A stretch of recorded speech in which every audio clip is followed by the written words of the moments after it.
Chapter 4 of The Great Gatsby by F. Scott Fitzgerald. On Sunday morning, while church bells rang in the villages along shore, the world and its mistress returned to Gatsby's house and twinkled hilariously on his lawn. "He's a bootlegger," said the young ladies, moving somewhere between his cocktails and his flowers. "One time he killed a man who had found out that he was nephew to von Hindenburg and second cousin to the devil. Reach me a rose, honey, and pour me a last drop into that there crystal glass." Once I wrote down on the empty spaces of a timetable the names of those who came to Gatsby's house that summer. It is an old timetable now, disintegrating at its folds and headed, "This schedule in effect July 5th, 1922. But I can still read the grey names, and they will give you a better impression than my generalities of those who accepted Gatsby's hospitality and paid him the subtle tribute of knowing nothing whatever about him. From East Egg, then, came the Chester Beckers and the Leaches, and a man named Bunsen, whom I knew at Yale, and Dr. Webster Sivert, who was drowned last summer up in Maine, and the Hornbeams, and the Willie Voltaires, and a whole clan named Blackbuck, who always gathered in a corner and flipped up their noses like goats at whosoever came near, and the Ismays, and the Christies, or rather Hubert Auerbach and Mr. Christie's wife, and Edgar Beaver, whose hair, they say, turned cotton white one winter afternoon, for no good reason at all. Clarence Endive was from East Egg, as I remember. He came only once in white knickerbockers and had a fight with a bum named Etty in the garden. From farther out on the island came the Cheadles and the O.R.P. Schraders and the Stonewall Jackson Abrams of Georgia and the Fishguards and the Ripley Snells. Snell was there 3 days before he went to the penitentiary, so drunk out on the gravel drive that Mrs. Ulysses Sweat's automobile ran over his right hand. The Dances came too, and S.B. Whitebait, who was well over 60, and Morris A. Flink, and the Hammerheads, and Beluga, the tobacco importer, and Beluga's girls.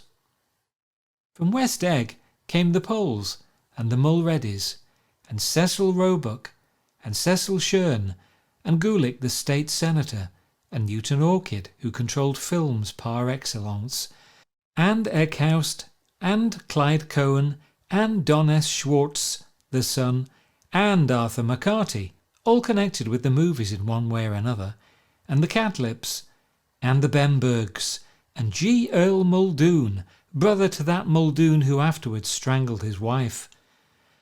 Da Fontano, the promoter, came there, and Ed Legros, and James B. Rotgut Ferret, and the de Jongs, and Ernest Lilly. They came to gamble, and when Ferret wandered into the garden, it meant he was cleaned out, and Associated Traction would have to fluctuate profitably next day. A man named Klipspringer was there so often and so long that he became known as the Boarder. I doubt if he had any other home. Of theatrical people there were Gus Ways, and Horace O'Donovan, and Lester Meyer, and George Duckweed, and Francis Bull. Also from New York were the Chromes, and the Backhysons, and the Dennikers, and Russell Betty, and the Corrigans, and the Kelleher's, and the Dewars, and the Scullys, and S.W. Belcher, and the Smirks, and the Young Quinns, divorced now, and Henry L. Palmetto, who killed himself by jumping in front of a subway train in Times Square. Benny McClenahan arrived, always with 4 girls.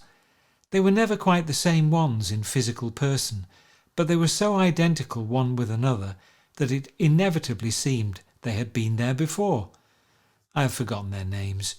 Jacqueline, I think, or else Consuela, or Gloria, or Judy, or June, and their last names were either the melodious names of flowers and months, or the sterner ones of the great American capitalists whose cousins, if pressed, they would confess themselves to be.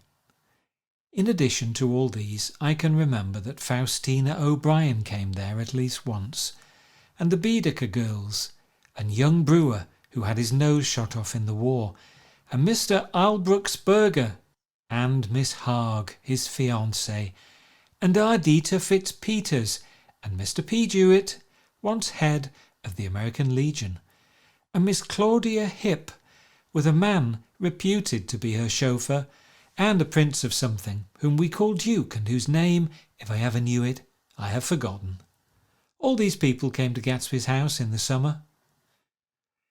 At 9 o'clock one morning late in July, Gatsby's gorgeous car lurched up the rocky drive to my door and gave out a burst of melody from its three-noted horn. It was the first time he had called on me, though I had gone to 2 of his parties, mounted in his hydroplane, and at his urgent invitation made frequent use of his beach. "Good morning, old sport. You're having lunch with me today, and I thought we'd ride up together." He was balancing himself on the running board of his car with that resourcefulness of movement that is so peculiarly American, that comes, I suppose, with the absence of lifting work or rigid sitting in youth, and even more with the formless grace of our nervous sporadic games. This quality was continually breaking through his punctilious manner in the shape of restlessness. He was never quite still. There was always a tapping foot somewhere, or the impatient opening and closing of a hand. He saw me looking with admiration at his car. "It's pretty, isn't it, old sport?"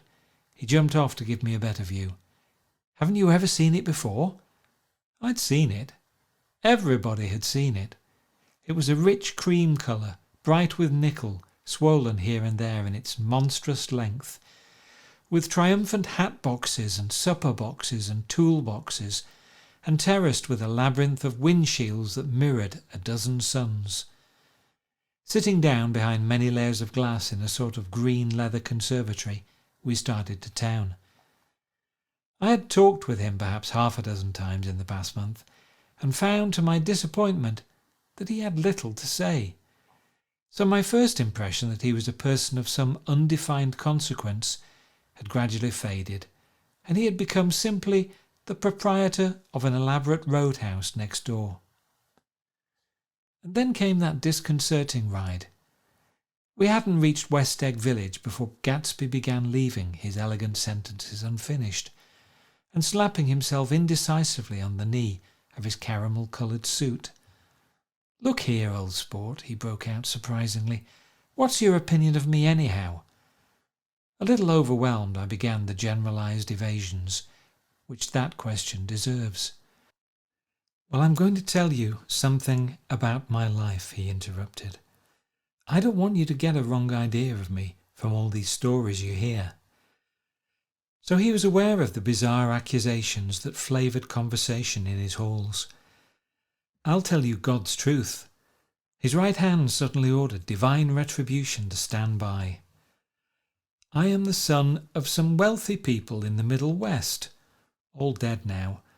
I was brought up in America but educated at Oxford. Because all my ancestors have been educated there for many years, it is a family tradition." He looked at me sideways, and I knew why Jordan Becker had believed he was lying. He hurried the phrase "educated at Oxford," or swallowed it, or choked on it, as though it had bothered him before. And with this doubt his whole statement fell to pieces, and I wondered if there wasn't something a little sinister about him, after all. "What part of the Middle West?" I inquired casually. "San Francisco." "I see. My family all died, and I came into a good deal of money." His voice was solemn, as if the memory of that sudden extinction of a clan still haunted him. For a moment I suspected that he was pulling my leg, but a glance of him convinced me otherwise.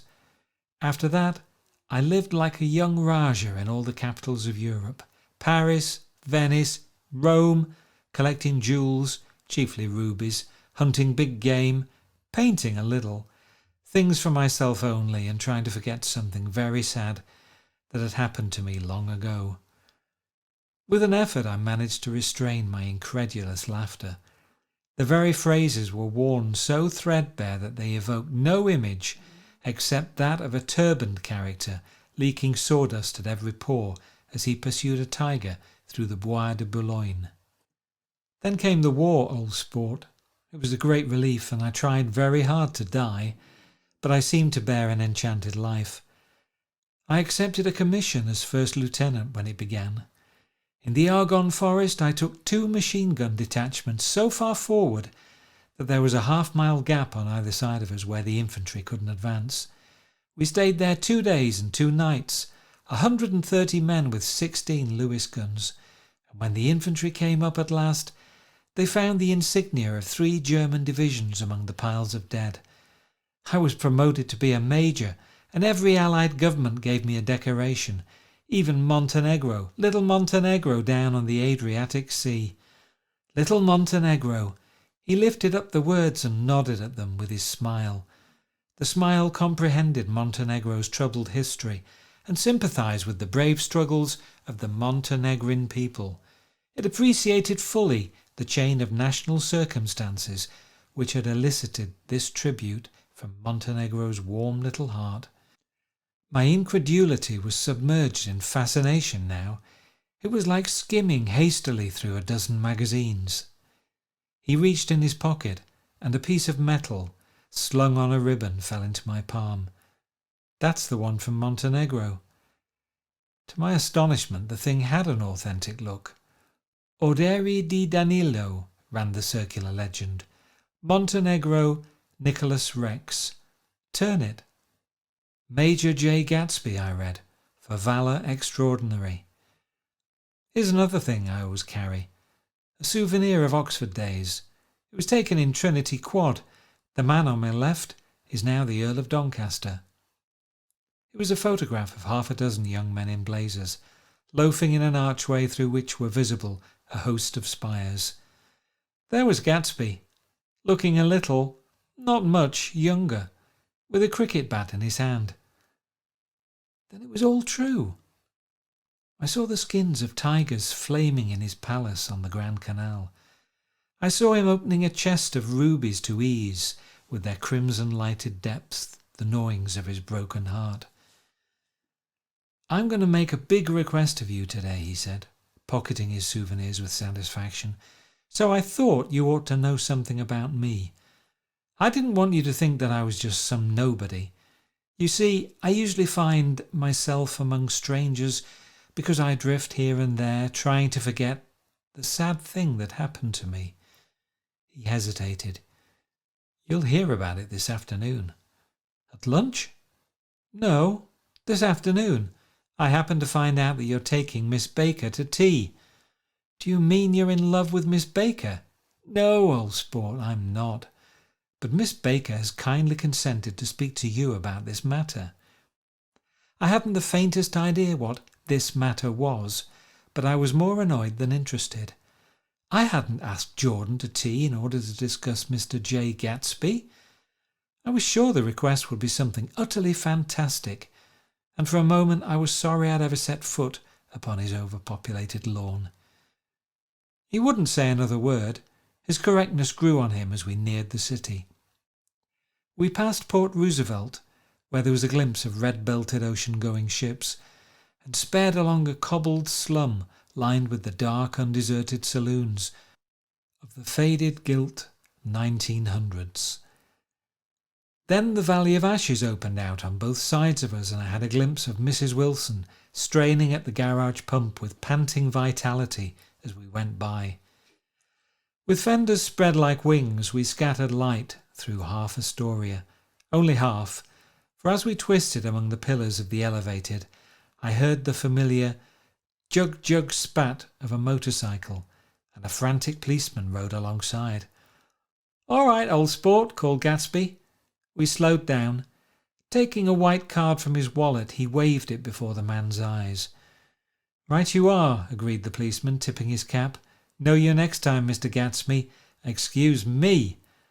"What was that?" I inquired. "The picture of Oxford.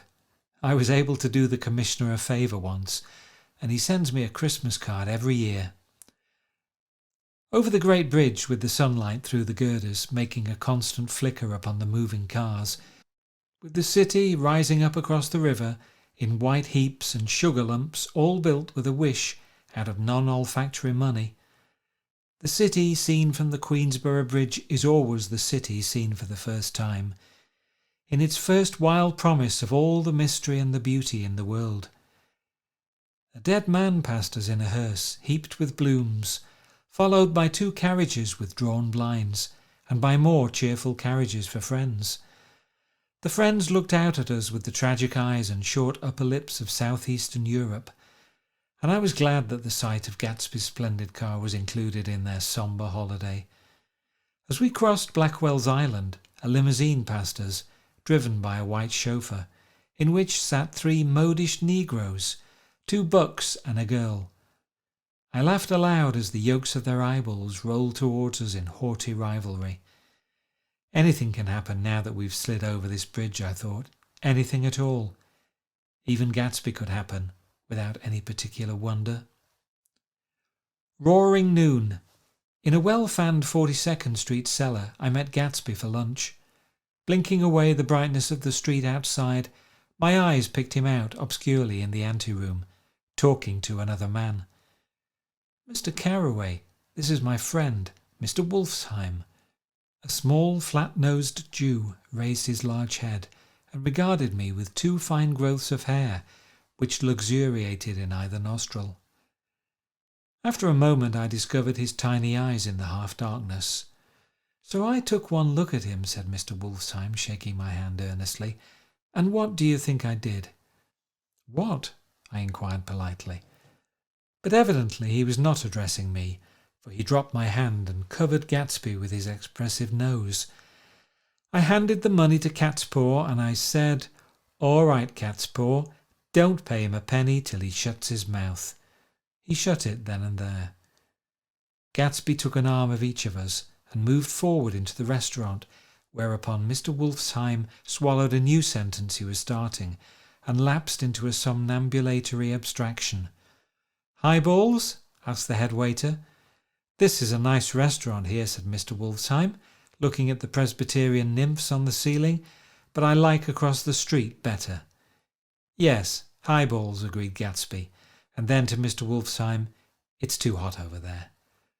"Hot and small, yes," said Mr. Wolfsheim, "but full of memories." "What place is that?" I asked. "The old Metropole." "The old Metropole," brooded Mr. Wolfsheim gloomily, "filled with faces dead and gone, filled with friends gone now forever. I can't forget, so long as I live, the night they shot Rosie Rosenthal there. It was 6 of us at the table, and Rosie had eaten, drunk a lot all evening. When it was almost morning, the waiter came up to him with a funny look and says somebody wants to speak to him outside. 'All right,' says Rosie, and begins to get up, and I pulled him down in his chair. 'Let the bastards come in here if they want you, Rosie, but don't you, so help me, move outside this room.' It was 4 o'clock in the morning then, and if we'd have raised the blinds we'd have seen daylight." "Did he go?" I asked innocently. "Sure he went." Mr. Wolfsheim's nose flashed at me indignantly. "He turned around in the door and says, 'Don't let that waiter take away my coffee.' Then he went out on the sidewalk and they shot him 3 times in his full belly and drove away." "4 of them were electrocuted," I said, remembering. 5 with Becker." His nostrils turned to me in an interested way. "I understand you're looking for a business connection." The juxtaposition of these 2 remarks was startling. Gatsby answered for me. "Oh no," he exclaimed, "this isn't the man." "No?" Mr. Wolfsheim seemed disappointed. "This is just a friend. I told you we'd talk about that some other time." "I beg your pardon," said Mr. Wolfsheim, "I had a wrong man." A succulent hash arrived, and Mr. Wolfsheim, forgetting the more sentimental atmosphere of the old Metropole, began to eat with ferocious delicacy. His eyes, meanwhile, roved very slowly all around the room. He completed the arc by turning to inspect the people directly behind. I think that except for my presence he would have taken one short glance beneath our own table. "Look here, old sport," said Gatsby, leaning toward me. "I'm afraid I made you a little angry this morning in the car." There was the smile again, but this time I held out against it. "I don't like mysteries," I answered, and I don't understand why you won't come out frankly and tell me what you want. Why's it all got to come through Miss Baker?" "Oh, it's nothing underhand," he assured me. "Miss Baker's a great sportswoman, you know, and she'd never do anything that wasn't all right." Suddenly he looked at his watch, jumped up and hurried from the room, leaving me with Mr. Wolfsheim at the table. "He has to telephone," said Mr. Wolfsheim, following him with his eyes. "Fine fellow, isn't he? Handsome to look at and a perfect gentleman." "Yes. He's an Oxford man." "Oh? He went to Oxford College in England. You know Oxford College?" "I've heard of it. It's one of the most famous colleges in the world." "Have you known Gatsby for a long time?" I inquired. "Several years," he answered in a gratified way. "I made the pleasure of his acquaintance just after the war, but I knew I had discovered a man of fine breeding after I talked with him an hour. I said to myself, there's the kind of man you'd like to take home and introduce to your mother and sister." He paused. "I see you're looking at my cuff buttons." I hadn't been looking at them, but I did now. They were composed of oddly familiar pieces of ivory. "Finest specimens of human molars," he informed me. "Well," I inspected them, "that's a very interesting idea." "Yeah." He flipped his sleeves up under his coat. "Yeah, Gatsby's very careful about women. He would never so much look at a friend's wife." When the subject of this instinctive trust returned to the table and sat down, Mr. Wolfsheim drank his coffee with a jerk and got to his feet. "I have enjoyed my lunch," he said, "and I'm going to run off from you two young men before I outstay my welcome."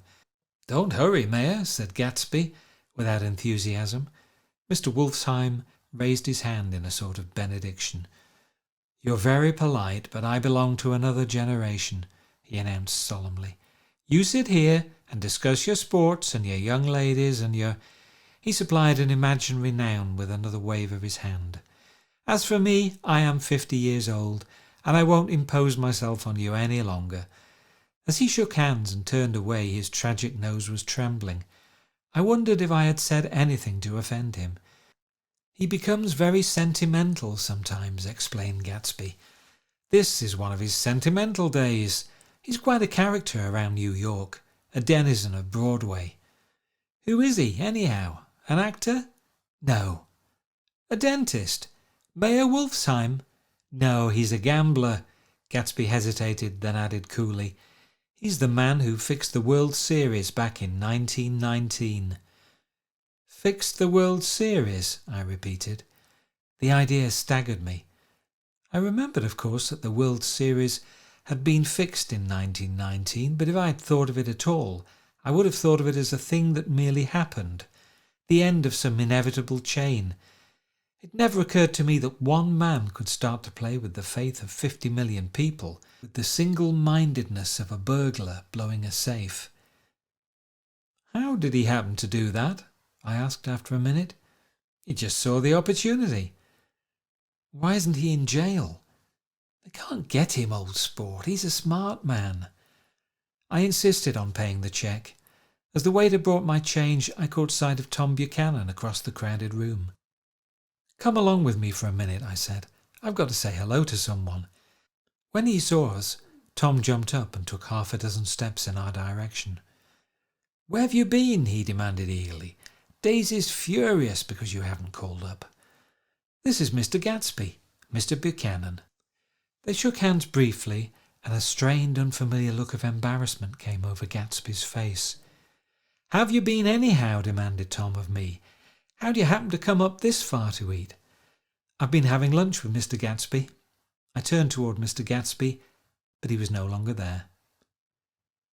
"One October day in 1917, said Jordan Baker that afternoon, sitting up very straight on a straight chair in the tea garden at the Plaza Hotel, "I was walking along from one place to another, half on the sidewalks and half on the lawns. I was happier on the lawns because I had on shoes from England with rubber knobs on the soles that bit into the soft ground. I had on a new plaid skirt also that blew a little in the wind, and whenever this happened, the red, white and blue banners in front of all the houses stretched out stiff and said, 'Tut, tut, tut, tut,' in a disapproving way. The largest of the banners and the largest of the lawns belonged to Daisy Fay's house. She was just 18, 2 years older than me, and by far the most popular of all the young girls in Louisville. She dressed in white and had a little white roadster, and all day long the telephone rang in her house, and excited young officers from Camp Taylor demanded the privilege of monopolizing her that night. Anyways, for an hour. When I came opposite her house that morning, her white roadster was beside the curb, and she was sitting in it with a lieutenant I had never seen before. They were so engrossed in each other that she didn't see me until I was 5 feet away. "Hello, Jordan," she called unexpectedly. "Please come here." I was flattered that she wanted to speak to me, because of all the older girls I admired her most. She asked me if I was going to the Red Cross and make bandages. I was. Well then, would I tell them that she couldn't come that day?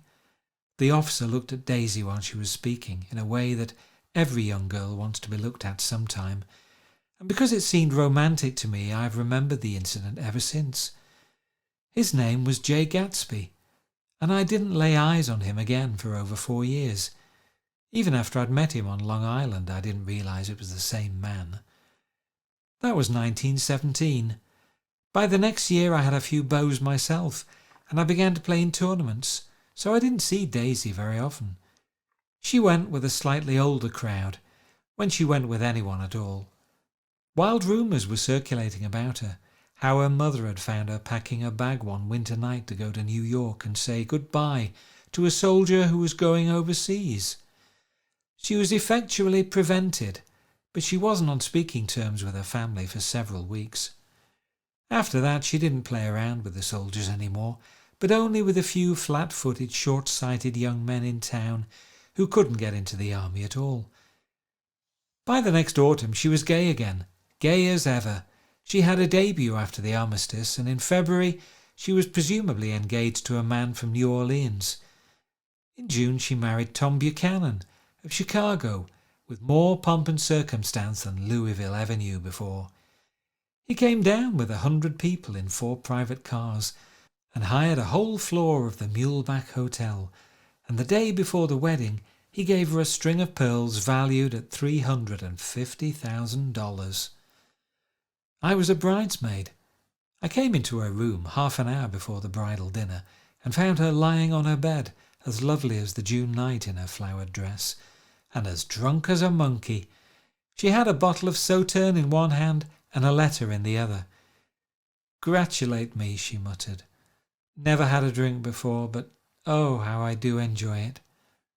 "What's the matter, Daisy?" I was scared, I can tell you. I'd never seen a girl like that before. "Here, dearest." She groped around in a waste basket she had with her on the bed and pulled out the string of pearls. "Take 'em downstairs and give 'em back to whoever they belong to. Tell 'em all Daisy's changed her mind. Say, Daisy's changed her mind." She began to cry. She cried and cried. I rushed out and found her mother's maid, and we locked the door and got her into a cold bath. She wouldn't let go of the letter. She took it into the tub with her and squeezed it up into a wet ball, and only let me have it in the soap dish when she saw that it was coming to pieces like snow. But she didn't say another word. We gave her spirits of ammonia and put ice on her forehead and hooked her back into her dress, and half an hour later, when we walked out of the room, the pearls were around her neck and the incident was over. Next day at 5 o'clock she married Tom Buchanan without so much as a shiver, and started off on a 3-month trip to the South Seas. I saw them in Santa Barbara when they came back, and I thought I'd never seen a girl so mad about her husband. If he left the room for a minute, she'd look around uneasily and say, "Where's Tom gone?" and wear the most abstracted expression until she saw him coming in the door. She used to sit on the sand with his head in her lap by the hour, rubbing her fingers over his eyes and looking at him with unfathomable delight. It was touching to see them together. It made you laugh in a hushed, fascinated way. That was in August. A week after I left Santa Barbara, Tom ran into a wagon on the Ventura Road one night and ripped a front wheel off his car. The girl who was with him got into the papers too because her arm was broken. She was one of the chambermaids in the Santa Barbara Hotel. The next April, Daisy had a little girl, and they went to France for a year. I saw them one spring in Cannes and later in Deauville, and then they came back to Chicago to settle down. Daisy was popular in Chicago, as you know. They moved with a fast crowd, all of them young and rich and wild, but she came out with an absolutely perfect reputation. Perhaps because she doesn't drink. It's a great advantage not to drink among hard-drinking people. You can hold your tongue, and moreover, you can time any little irregularity of your own so that everybody else is so blind that they don't see or care. Perhaps Daisy never went in for amour at all, and yet there's something in that voice of hers. Well, about 6 weeks ago she heard the name Gatsby for the first time in years. It was when I asked you, do you remember, if you knew Gatsby in West Egg? After you had gone home, she came into my room and woke me up and said, "What Gatsby?" And when I described him, I was half asleep. She said in the strangest voice that it must be the man she used to know. It wasn't until then that I connected this Gatsby with the officer in her white car. When Jordan Baker had finished telling all this, we had left the plaza for half an hour and were driving in a Victoria through Central Park. The sun had gone down behind the tall apartments of the movie stars in the West 50s, and the clear voices of little girls, already gathered like crickets on the grass, rose through the hot twilight. "I'm the Sheik of Araby, your love belongs to me. At night when you're asleep into your tent I'll creep." It was a strange coincidence, I said. But it wasn't a coincidence at all. Why not? Gatsby bought that house so that Daisy would be just across the bay. Then it had not been merely the stars to which he had aspired on that June night. He came alive to me, delivered suddenly from the womb of his purposeless splendour. "He wants to know," continued Jordan, "if you'll invite Daisy to your house some afternoon, and then let him come over." The modesty of the demand shook me. He had waited 5 years and bought a mansion where he dispensed starlight to casual moths so that he could come over some afternoon in a stranger's garden. Did I have to know all this before he could ask such a little thing? He's afraid. He's waited so long, he thought you might be offended. You see, he's a regular tough underneath it all. Something worried me. Why didn't he ask you to arrange a meeting? "He wants her to see his house," she explained, "and your house is right next door." "Oh!" "I think he half expected her to wander into one of his parties some night," went on Jordan, "but she never did. Then he began asking people casually if they knew her, and I was the first one he found. It was that night he sent for me at his dance, and you should have heard the elaborate way he worked up to it. Of course, I immediately suggested a luncheon in New York, and I thought he'd go mad. "I don't want to do anything out of the way," he kept saying. "I want to see her right next door." When I said you were a particular friend of Tom's, he started to abandon the whole idea. He doesn't know very much about Tom, though he says he's read a Chicago paper for years, just on the chance of catching a glimpse of Daisy's name. It was dark now, and as we dipped under a little bridge, I put my arm around Jordan's golden shoulder and drew her toward me and asked her to dinner. Suddenly I wasn't thinking of Daisy and Gatsby any more, but of this clean, hard, limited person who dealt in universal scepticism and who leaned back jauntily just within the circle of my arm. A phrase began to beat in my ears with a sort of heady excitement. "There are only the pursued, the pursuing, the busy, and the tired." "And Daisy ought to have something in her life," murmured Jordan to me. "Does she want to see Gatsby?" "She's not to know about it. Gatsby doesn't want her to know. You're just supposed to invite her to tea." We passed a barrier of dark trees, and then the facade of 59th Street. A block of delicate pale light beamed down into the park. Unlike Gatsby and Tom Buchanan, I had no girl whose disembodied face floated along the dark cornices and blinding signs. And so I drew up the girl beside me, tightening my arms. Her one scornful mouth smiled, and so I drew her up again, closer this time to my face. End of chapter 4.